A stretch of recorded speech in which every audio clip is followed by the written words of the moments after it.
يا ذاكر الأصحاب كن متأدبا واعرف عظيم منازل الأصحاب.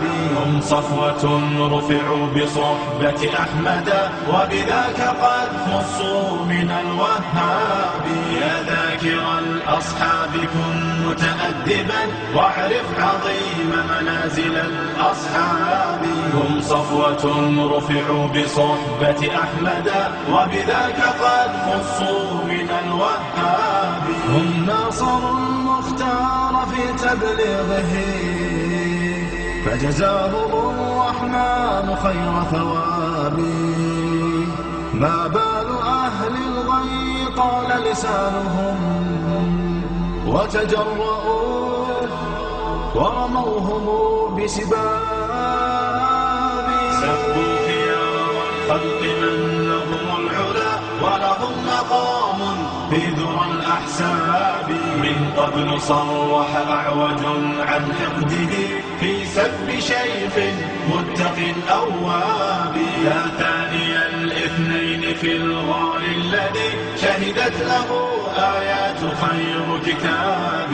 واليوم قد صدع الخبيث بجرأة ووقاحة من سافل كذاب. هذا النبي محمدا في عرضه سيعمه ذل وشر عقاب.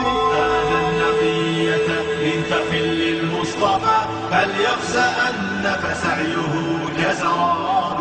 هاتيك أم المؤمنين فضلها يروى لنا في سورة الأحزاب. يا أم إني قد كتبت مدافعا والدمع مني كالندى المنساب. من ذاك يجرؤ أن ينال لسانه من زوج خير العجم والأعراب.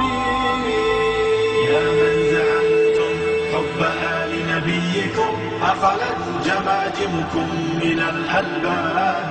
تمشون في درب الضلال معتب قد أخفيت عثراته بضباب. يا ذاكر الأصحاب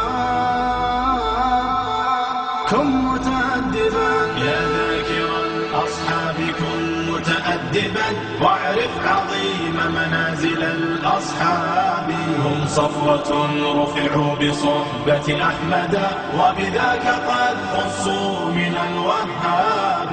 يا ذاكر الأصحاب كن متأدبا واعرف عظيم منازل الأصحاب. هم صفوة رفعوا بصحبة أحمد.